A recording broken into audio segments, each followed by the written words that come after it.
지난주를 좀 정리하는 뭐 5개 차트로 되어 있는데, 지난주 애플이죠, 그죠? 애플이 2조 달러를 달성한 거에 대한 이야기, 상당히 한 방에 올라오면서 이렇게 강하게 올라왔다는 것도 보이고, 중요한 거는 애플의 시가총액이 한 국가의 GDP보다 높은 이런, 여기 한국도 들어가 있고 웬만한 나라들 많이 들어가 있는 거 보시죠, 그죠? 근데 이제 3조 달러는 누가 먼저 갈 거냐 그랬더니 애플보다는 아마존을 더 많이 꼽았어요. 51.6%. 이건 설문조사니까 35.1. 더 빨리 누가 갈지는 모르겠지만 어쨌든. 그리고 테슬라가 이제 2,000달러에 들어간 거 이야기. 근데 1번하고 2번은 스플릿이 있었잖아요, 금요일에. 그것 때문에 이제 좀 영향이 있었던 것 같고요. 테슬라의 시가총액 보시면 월마트를 또 앞서기도 했는데, 월마트의 매출을 비교하면 거의 뭐 20배 차이 나고, 순이익도 보시면은 더 어마어마하게 차이 나는지만 주가는, 시가총액은 더 높이 올라가고 이런 모습이고, 세 번째 보시면은 스테이 앳 홈 이코노미, 지난주는 이런 흐름이었죠, 그죠? 그 다음에 이커머스 리테일 그 매출이 YY 기준으로 상당히 분기에 많이 올라온 거를 볼 수 있습니다.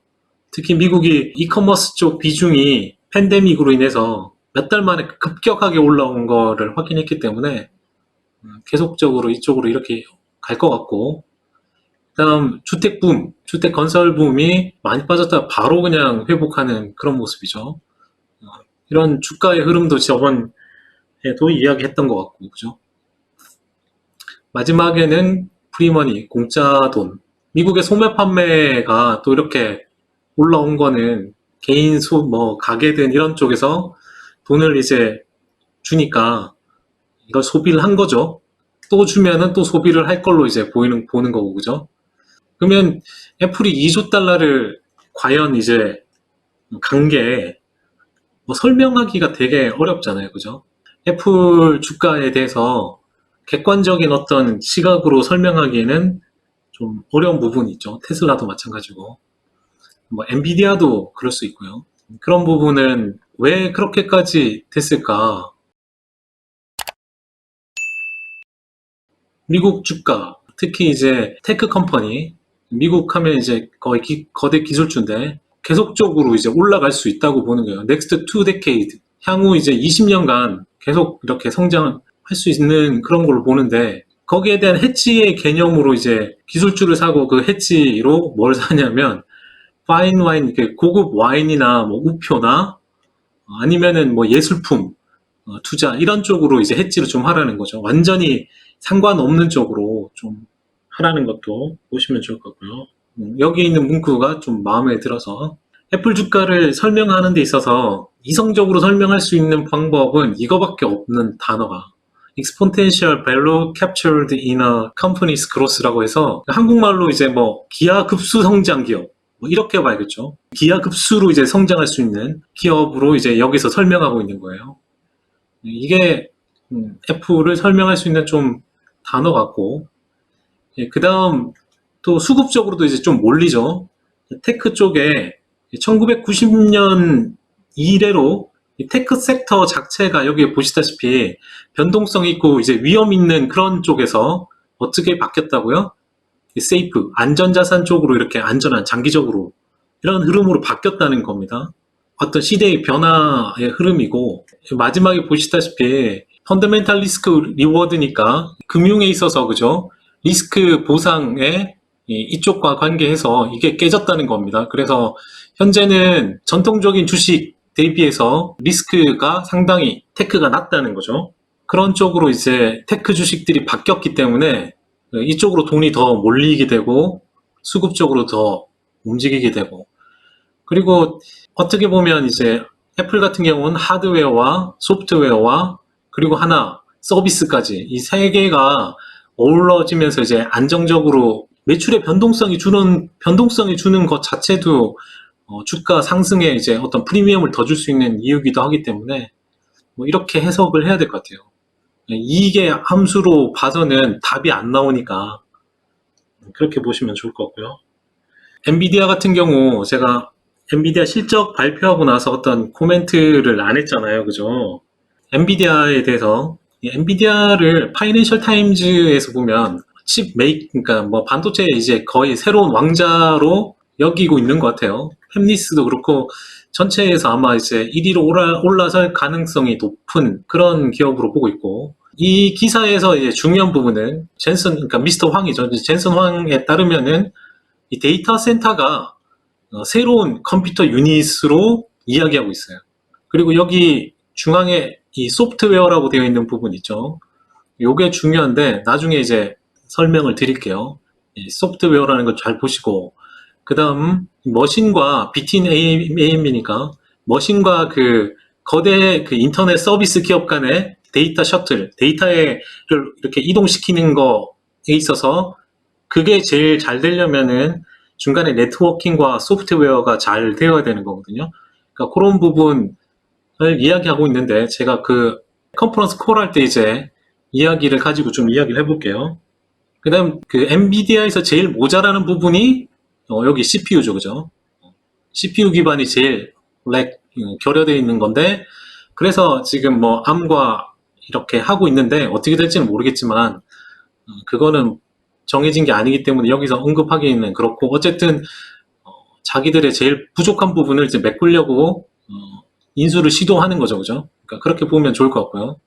제일 중요한 게 엔비디아가 반도체 칩을 만드는 것만으로 주가가 저렇게 강하냐, 그렇게 보면 또 주가 해석이 안 되기 때문에 현재 이 소프트웨어 PER을 더 주고 좀 더 PSR 비율까지도 줄 수 있는 게 엔비디아의 소프트웨어를 무시하면 안 된다는 이야기고요. 엔비디아의 소프트웨어 부분을 그러니까 사람들이 관가하면은 그 재무적 비율로 봐서 주가를 설명하기 좀 힘들죠, 그죠? 그래서 엔비디아 컨퍼런스 콜에 이 CFO가 어떤 이야기를 했냐면, 여기 보시면 저번에 이제 엔비디아 이야기할 때 A100이 암페어 100이라는 그 새로운 칩을 만들었잖아요. 중간에 뭐 540억 개의 트랜지스터가 있고 뭐 이런 게 쭉 있는데, 여기 보시면 이 모든 그 컴퓨터 이 워크로드의 가속을 위해서 소프트웨어 스택이 풀로 운영되는 거예요. 거기에 뭐 쿠다 11하고 쿠다 X가 50개 라이브러리가 더 들어가고, 뭐 새로운 애플리케이션 프레임워크인데 이게 뭐냐면 AI죠, 그죠? AI가 들어가고, 여기 AI는 어떤 거냐면 자비스, 그 다음에 자비스는 어떤 거냐면 뭐 대화형 AI죠, 그죠? 그 다음에 멀린, 여긴 딥 리커멘딩이니까 딥러닝 할 때 그런 딥 리커멘더라고 해서 뭐 참조자 뭐 이런 시스템, 그러니까 이런 쪽으로 이제 이 소프트웨어가 받침이 되기 때문에 이게 가능하다는 거죠. 그런 쪽으로 이제 이야기를 하고 있는 거고, 뭐 성능 자체 20배 이상이라는 거는 옛날에 이야기됐고, 다양하게 뭐 5G부터 해서 이런 것까지 쓰인다, 뭐 이런 이야기들을 쭉 다 했습니다, 그죠? 소프트웨어를 빼놓고 설명할 수 없다, 이거 보시면 되고, 그 다음에 이제 젠슨 왕이 이야기했던 게 뭐냐면, 여기 이제 게이밍 같은 경우는 뭐 비즈니스가 이제 성숙 단계에 들어간 거죠, 그죠? 그 다음에 어토너머스 베이커리랑 엣지 로보틱스 이쪽이 이제 뭐 긍정적인 뭐 밸류를 가지고 가지만, 어쨌든 상대적으로 아직 기회는 약간 아직은 좀 그렇다는 거고, 지금은 데이터 센터 실제 매출에서도 앞서기 시작했으니까 이 데이터 센터가 엔비디아의 향후의 어떤 그 그레이트니스, 위대한 그 확실한 방향이다라는 거죠, 그죠? 그래서 방향 자체를 이제 데이터 센터가라는 걸 잡아줬고, 그리고 마지막에 뭐라 그랬냐면, 이 데이터 센터를 언급했는데, 이 데이터 센터가 엔비디아는 데이터 센터 스케일 컴퍼니라는 거예요. 그러니까 여기 앞에서도 이제 엣지 데이터 센터라는 그 단어가 나오거든요.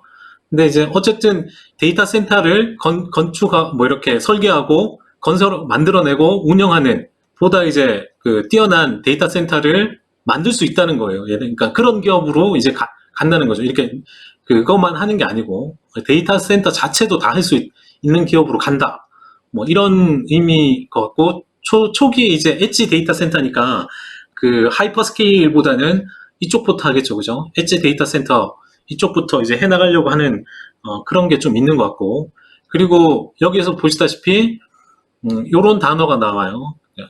superior hardware, software, connectivity solution. 그러니까 하드웨어와 그 중간에 이 소프트웨어 들어가면서 이 연결하는 그 솔루션, 이게 뛰어난 거죠, 얘네가. 그런 쪽으로 좀 엔비디아를 보면 엔비디아 주가에 대한 어떤 그나마 왜 저 정도 가격을 받고 금요일날 그렇게 올랐는지도 좀 설명할 수 있지 않을까 좀 보면 좋을 것 같고요. 그 주가를 보면 뱅크 오브 아메리카에서 이렇게 쭉 좋게 이야기를 했어요. 근데 2024년, 그러니까 2024년 기대가 22달러니까 주당 22달러면 이거를 지금 PER을 뭐 밑에 니드엠처럼 주면 뭐 많이 주는 거니까 니드엠 같은 경우는 보시면은 16달러 주고 49배 줬잖아요. 그죠? 아니 12달러 주고 49배 줘서 이제 600달러를 줬는데 여기는 좀 더 준 것 같은데 이제 PER을 좀 더 낮게 본 것 같고요. 그래서 600달러 뭐 많게 보면 좋게 그 고성장을 좀 더 이제 매출이 올해 좀 줄어들지만 내년부터 다시 올라오고 기타 이제 좀 전에 봤던 뭐 어토노머스나 뭐 엣지 로보틱스나 이런 쪽이 더 올라온다면 PER을 뭐 50배를 주면 거의 1000달러가 넘어갈 수도 있는 그런 주식이다. 뭐 이렇게 보시면 좋을 것 같아요.